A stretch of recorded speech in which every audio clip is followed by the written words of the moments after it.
विनोद जी कुछ कहना चाह रहे थे और आपसे वादा किया था आऊंगा आपके पास।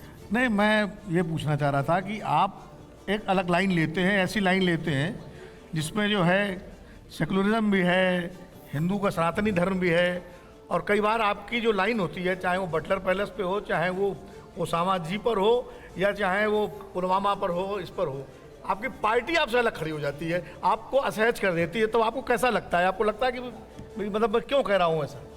पहली बात तो ओसामा जी का मैं आपको किस्सा सुना दूं। मैं वाराणसी के अंदर प्रेस कॉन्फ्रेंस मैंने ली और ओसामा बिन लादेन को मार गिराया था। मेरा पहला वाक्य था, मैं अमेरिका की सरकार को बधाई देता हूं, इस घोर आतंकवादियों को उन्होंने मार गिराया। मैंने बधाई दी अमेरिका को। और फिर मेरा एक व्यंग था कि मुझे इस बात से आश्चर्य होता है कि पाकिस्तान की मिलिट्री एकेडमी एबोटाबाद में के 500 मीटर के अंदर ओसामा जी रह रहे थे। व्यंग था और उनको मालूम नहीं पड़ा पाकिस्तान आर्मी को। यह व्यंग था पाकिस्तान आर्मी पर। और एक बात बता दूं, मैं बता दूं, जब यहां के एक मुस्लिम नेता, मैं नाम नहीं लूंगा उनका, उन्होंने ओसामा बिन लादेन की तारीफ की थी, मैं अकेला व्यक्ति था जिसने उनका विरोध किया था। मैंने कहा आप एक आतंकवादी का समर्थन क्यों कर रहे हैं? आप भी कांग्रेस पार्टी को कब से जान रहे हैं? सर आप ये एक बात मैं सर इनसे पूछ लूं बस सप्लीमेंट्री, उसके बाद आप ऑल योर्स सर। मैं ये जानना चाहता हूं कि उन्होंने कहा कि तंजन मैंने कहा था ओसामा जी।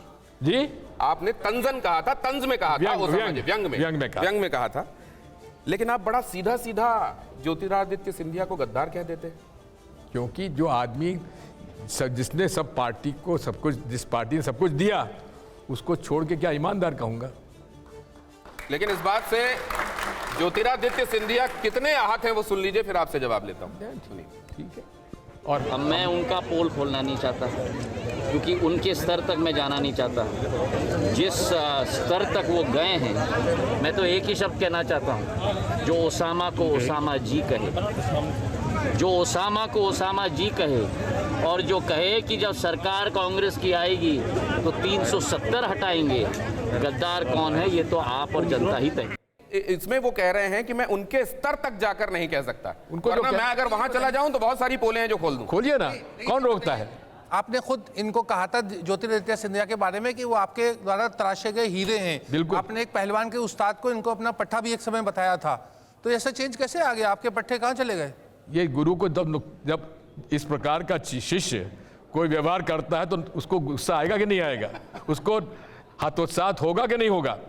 उसको निराशा होगी कि नहीं होगी? तो ये गुरु की निराशा थी अपने शिष्य की तरफ? नहीं, इन्होंने मुझे गुरु कहा, मैंने नहीं कहा है।